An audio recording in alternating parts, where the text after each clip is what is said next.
You will hear a number of different recordings, and you will have to answer questions on what you hear. There will be time for you to read the instructions and questions, and you will have a chance to check your work. All the recordings will be played once only. The test is in 4 sections. At the end of the test, you will be given 10 minutes to transfer your answers to an answer sheet. Now turn to Section 1. Section 1.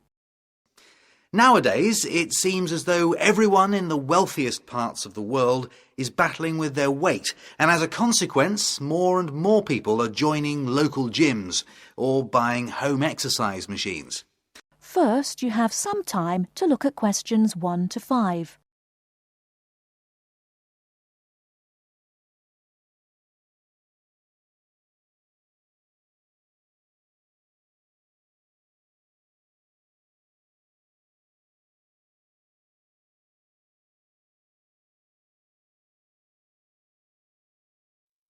Hello everyone, and welcome to today's talk about the current trends in health and fitness. Nowadays, it seems as though everyone in the wealthiest parts of the world is battling with their weight, and as a consequence, more and more people are joining local gyms or buying home exercise machines. In fact, according to the International Health, Racquet and Sports Club Association, membership in health clubs in America doubled from a little over 17 million in 1987 to more than 36 million in 2005. While the figures for Europe are harder to come by, evidence over the past decade suggests that health club membership has doubled there as well. What few people nowadays realise is that the average person in the developed world is now burning 800 fewer calories a day than a generation ago. This means that even if people today ate no more than the previous generation, they would still be getting fatter. Unfortunately, instead of eating less than their parents did, as they should, many people consume a lot more. So what exactly has brought about this change in fitness levels? Well, people in developed countries are not only eating more, but are also doing less exercise. Increased technology has not helped. The car and other such machines designed to help reduce our workload are as much to blame as deep-fried fast food. On top of this, the changes in how and where we work have reduced the amount of daily calories people actually need. Such factors are taking their toll on our health, with health costs soaring. And this is where exercise machines come in. Walking machines or treadmills and the like may not be the most efficient way of burning off those excess calories and boosting cardiovascular fitness, but they are certainly the most common. According to the Sporting Goods Manufacturing Association International, some 45 million Americans used a treadmill in 2003. That's an amazing number of people and an awful lot of treadmills. Having said that, an exercise machine that did not even exist a decade ago, the elliptical cross trainer, is fast replacing the traditional treadmill. As its name implies, the machine delivers an elliptical or swinging motion, with both the hands and feet tracing semicircular patterns, the feet on 2 moving platforms rather than bicycle pedals, and the hands gripping handles that move but are not meant to support any weight, which is important as there is no seat. Since the machine was introduced in 1998, the number of people using elliptical machines in America has tripled to more than 11 million a year. Before you hear the rest of the conversation, you have some time to look at questions 6 to 10.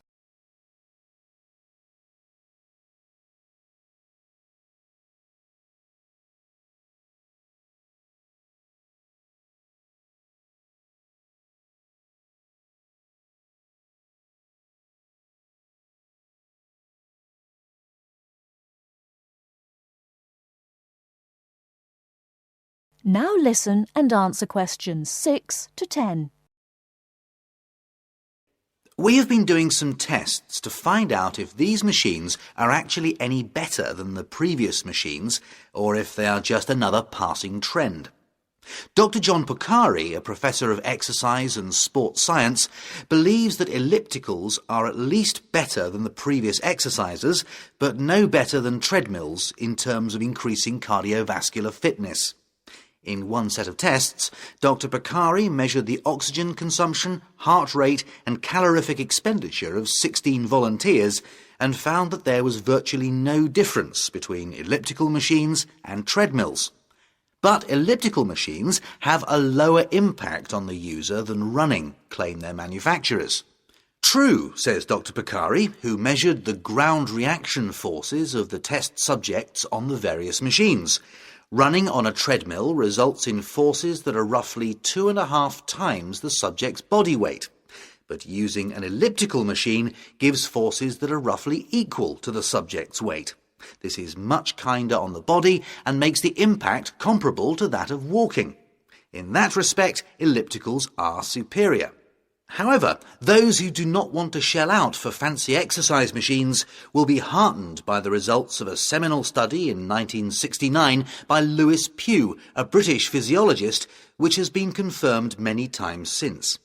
Dr. Pugh found that when reaching speeds above 14 kilometres per hour or so, running on firm ground uses up substantially more calories and therefore leads to a greater reduction in weight than running on a treadmill or using an elliptical machine. Dr. Pugh attributed the difference to air resistance. Manufacturers of exercise machines point out correctly that running on firm ground creates a greater force on the body's joints than using machines, in particular the knees and ankles.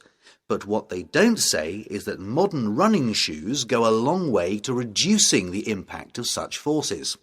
So perhaps the best exercise of all is simply to leave the car at home and run to the gym, and then right past it. After that, just keep going and going and going. That is the end of section 1. You now have half a minute to check your answers.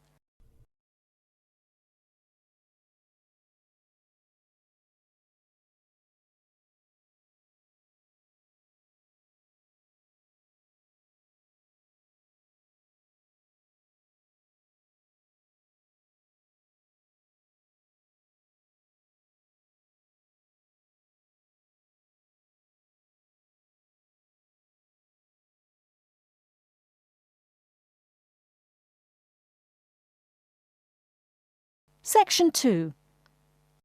You will hear two flatmates, Tom and Richard, talking about their new flatmate who has just moved in the week before. First, you have some time to look at questions 11 to 16.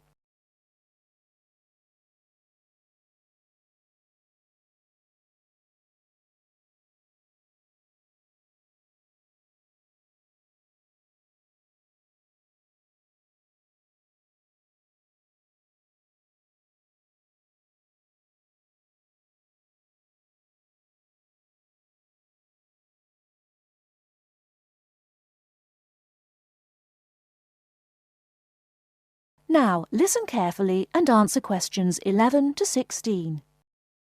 Hi, Richard. I'm glad I caught you here. Can I just talk to you about something? Our new flatmate, Anders, is not quite what I had hoped. I was wondering if you shared my concerns about some of his behaviour. Yes, Tom, I know what you mean, but we can't be entirely negative. He has good points. I mean, at least he's quiet. He doesn't play loud music all night or bother others or turn his TV up, disturbing everyone. Sure, he's quiet, but remember our last flatmate? He'd say hi to you and smile and treat everyone politely. In comparison, this new guy is very impolite. He just grunts in reply and sometimes ignores me altogether. I guess that's just his way. You know, just his character. I don't think he realises he's being impolite, and it shouldn't matter to us too much. We can just ignore him too and quietly live our own lives. But his friends are hard to ignore when they visit. I know what you mean, but how often does that happen? I rarely see them, maybe once or twice a month. If they came more often, it might be a problem, but as it is, such rare visits don't matter so much. Wouldn't you say so? Well, I'm not sure, since it's very obvious when they're here because of all the cigarette smoke in the house. It stinks up the place, and you know we don't allow smoking on the premises. Well, I've never seen them doing this. Maybe they do it outside. Perhaps we can talk to Anders about it. Always remember, though, in one respect, he's a good tenant, and it's the most important aspect. The previous flatmate would always pay the rent late. I know what you're going to say. This guy pays promptly. But there's more to being a good tenant than prompt payment. I mean, you need to turn off the TV, clean up your dishes, dress respectably, be polite, and so on. I guess what I'm saying is that basically you need to cooperate with the others, and this new guy fails significantly in this respect. OK, I suppose you have a point there. Before you hear the rest of the talk, you have some time to look at questions 17 to 20.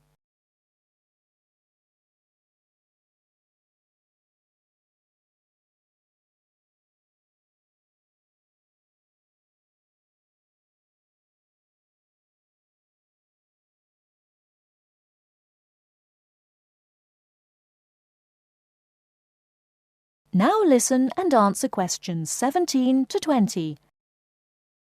I tell you what, Tom, why don't we talk to our new flatmate, Anders, about these issues?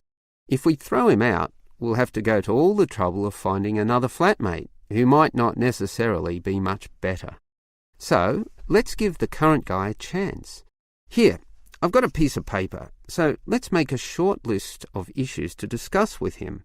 Get it out into the open. Sure, we'll give him one more chance. So, write communication. And let's tell him to... Well, we can't change a person's personality overnight. So why don't we have a weekly tenants meeting and we can just ask him to attend. That way we can get to know him better. I'll write attend meeting and we can take it from there. OK, but we have to tell him about his friends. They can't just do whatever they want. Write a heading friends and then write don't smoke anywhere, inside or outside.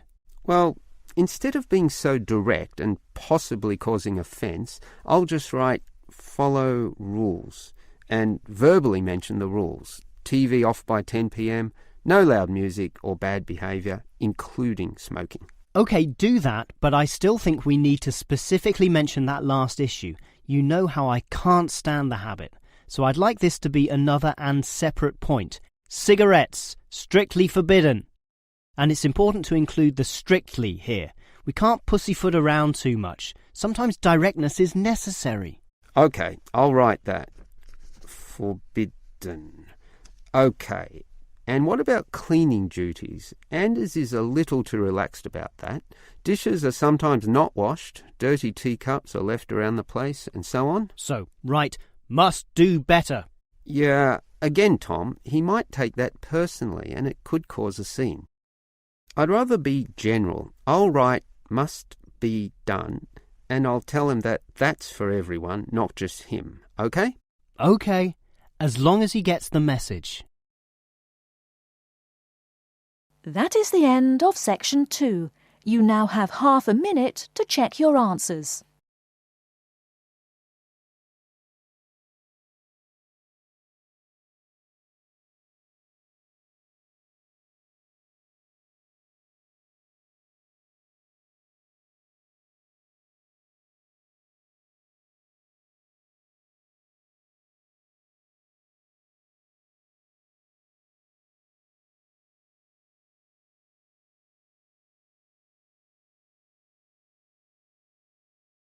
Section 3. You will hear some students talking about their studies. First, you have some time to look at questions 21 to 24.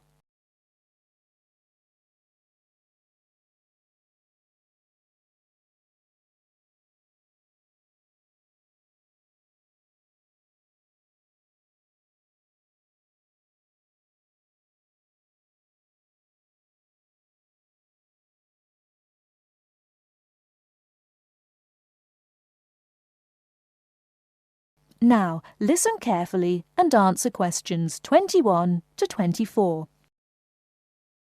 It was packed. There simply aren't enough seats in Theatre 4. There were people on the stairs, people in the aisles. I don't imagine everybody was able to get in. Was Jack with you? No, of course not. I saw him with a pile of journals in the library as I walked past. You haven't seen him because you've been in here in the kitchen drinking coffee all morning, whereas he has been studying hard. Not me. I've been in my bedroom reading for my assignment on education in the classical world. Very interesting. It was easier than I expected. I should have been at the gym training for my next race, but that'll have to wait. And did you find your first lecture interesting? Absolutely fascinating. We talked about this experiment. If you show a child a litre of water in a bucket and show him a litre of water in a tall container, he always thinks that the higher, taller but narrower container has more water in it. Hold on, what do you show him? Right. You show him two things. A bucket with a litre of water in it, and also a tall glass vase-like thing or any tall container. This also has a litre of water in it. Now, he will say that the tall thing has more in it than the short fat thing, that is, the bucket. And all children will say this, that is, up to about 5 years of age. You can then actually pour a litre of water from the bucket into the taller, narrower container, and the child will still say that the tall container contains more water, even though he's just seen the water come out of the bucket. And what's the point of that? Is it about measurement? No, it showed how children are quite unable to think logically. It's connected with my assignment. It's about cognitive development of young children over time. That's to say, it's about how they think. But didn't you do that assignment last year? No, I didn't. You see, I missed out on the first year when I changed subject. Before you hear the rest of the talk, you have some time to look at questions 25 to 30.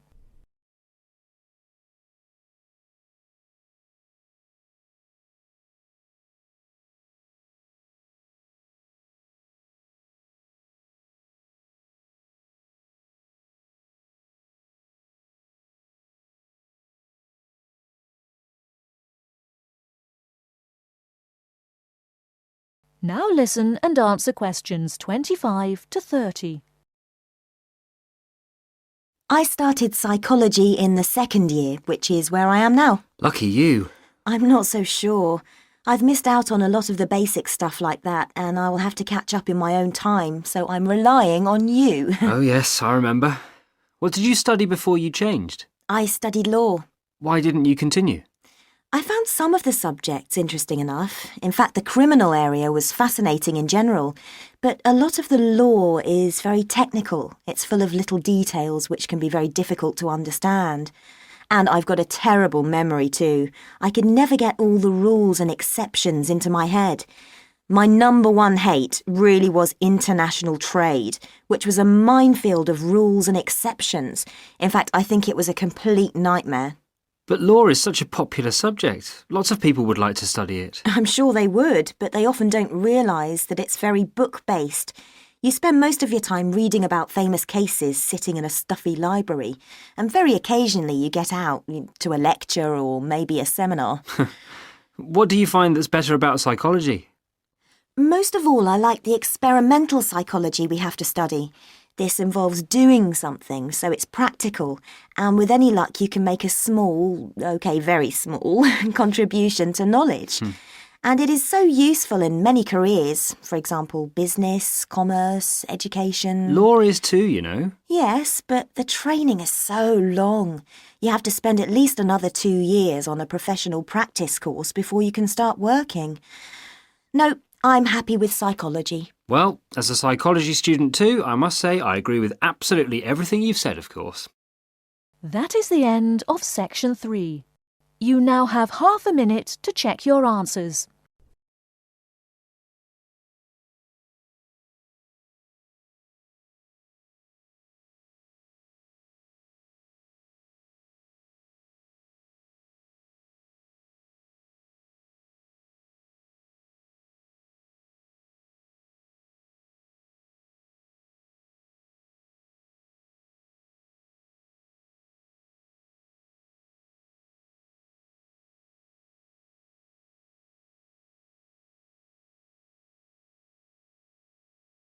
Section 4. You will hear a talk on the importance of soil in organic agriculture. First, you have some time to look at questions 31 to 40.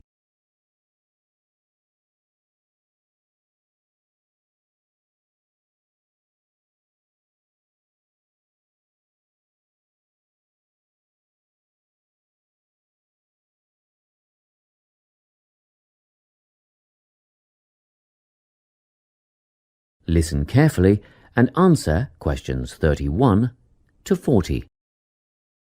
Welcome to this talk on soil science and organic farming. Dirt, soil, earth, loam, mud or dust, it doesn't matter what you call it, is of primary importance in the production of food and other crops. Most people think of it just as a substrate or medium in which plants grow, but it's more than that. It's actually a living entity. Or it should be if it's healthy, and human health is affected by the health of the soil. Healthy, living soil is literally crawling with life. There are the obvious earthworms, which burrow in the soil and help to aerate and improve it, beetles and other hard-backed insects, and various invertebrates like centipedes. Then there are fungi and bacteria, also living forms. Healthy soil needs food, air, and water to help plants grow. And the more nutrients in plants, the more available for humans and livestock. It stands to reason, therefore, that plants grown in poor soil will have few nutrients to pass on to the consumer, whose well-being will be worse off over the long term.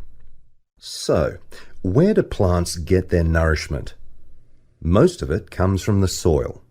Some nutrients are made up of minerals from the earth, while others come from dead plant and animal matter, which is broken down over time by the living insects and other organisms in the soil. Plants depend on these little living creatures to convert minerals and other vital elements into a utilizable form that can be taken up by the plants. And it's a synergistic relationship. In turn, the plants assist those helpful organisms by releasing sugars and enzymes back into the soil. Before I go any further, let's take a look at the structure of soil. Now, if you look at the diagram, you will see that soil is made up of many different layers. Let's start at the bottom. This is the bedrock under all the other layers. The layer above that is called regolith. Here, the bedrock is slightly broken up, but plant roots don't penetrate this layer. Moving up the chart to the next layer, we come to the subsoil, which contains clay and mineral deposits. On top of that is the alluviation or leaching layer. This is quite light in colour and is mostly just sand and silt. As we get near the surface, we find the topsoil. You will hear a lot of talk about topsoil amongst farmers and other agriculturalists. It's the most important layer of all because it's where seeds germinate and roots grow. Now, at the top of the chart, you will see a comparatively thin layer. This is organic matter that is still in the process of decomposition. It mostly consists of leaf litter and humus. Just think of the surface of the forest floor, partly decayed leaves and twigs, that sort of thing. As you can imagine, good soil forms very slowly over time, but it can be lost very rapidly through erosion. And, in addition, soil quality can be affected by pollution due to anything from industrial waste to the artificial fertilizers used by conventional farmers, which have been shown to suppress the diverse life forms in the soil. This is why organic agriculture is the way of the future. Let's take a quick look at the conventional system, which is often based on monoculture, the production of a single large crop.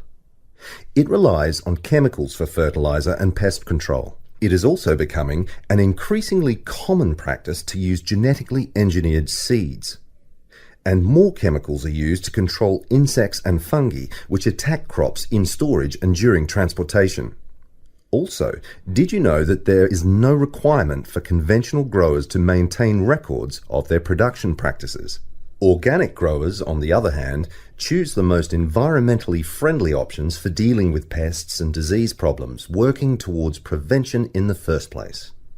Some of the strategies they employ include alternating the crops grown in each field, as opposed to monocropping. Because different plants add different nutrients to the soil, by rotating crops, the soil is naturally replenished.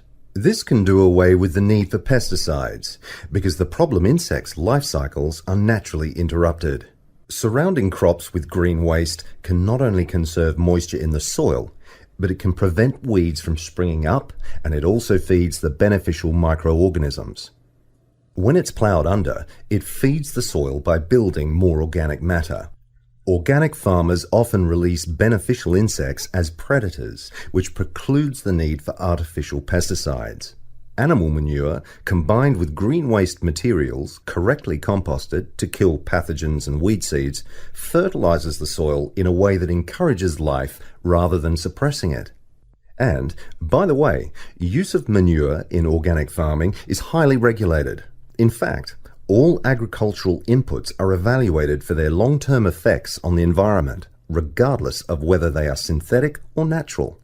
To sum up, organic farming is the only sustainable way of feeding the people on this planet and keeping both the planet and the people in good health. That is the end of section 4. You now have half a minute to check your answers.